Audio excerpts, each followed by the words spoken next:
আসসালামু আলাইকুম ও রহমতুল্লাহ। আমরা অনেকেই বলি বানর থেকে মানুষ সৃষ্টি হয়েছে বা মানুষ থেকে বানর সৃষ্টি হয়েছে।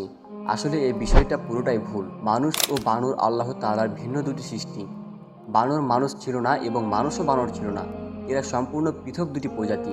আল্লাহ সুবহানাহু ওয়া তাআলা আজব স্বরূপ কিছু মানুষকে বানর শুকুরে রূপান্তরিত করে দিয়েছিলেন। রূপান্তরিত বানর পৃথিবীতে বংশবিস্তার করেনি, সেই অবস্থাতেই তাদের মৃত্যু হয়েছে। আব্দুল্লাহ ইবনে মাসউদ রাদিয়াল্লাহু তাআলা আনহু থেকে বর্ণিত, এক ব্যক্তি একবার রাসূলুল্লাহ সাল্লাল্লাহু আলাইহি সাল্লামকে বলল, হে আল্লাহর রাসূল, আমাদের যুগের বানর ও শূকরগুলো কি সেই রূপান্তরিত সম্প্রদায়? নবী করিম সাল্লাল্লাহু আলাইহি সাল্লাম উত্তরে বললেন, আল্লাহ সুবহানাহু ওয়া তাআলা যখন কোনো সম্প্রদায়ের আকৃতি রূপান্তরিত করেন তখন তাদের বংশ বিস্তার হয় না, অর্থাৎ তারা রূপান্তরিত অবস্থায় ধ্বংস হয়ে যায়। তিনি আরও বললেন, বানর ও শূকর তো পৃথিবীতে আগেও ছিল।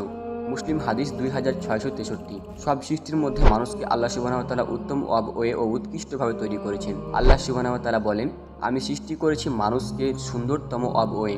সূরা আত-তিন আয়াত 4। অর্থাৎ বোঝা গেল মানুষ বানর থেকে সৃষ্টি হয়নি বা বানর থেকে মানুষ সৃষ্টি হয়নি।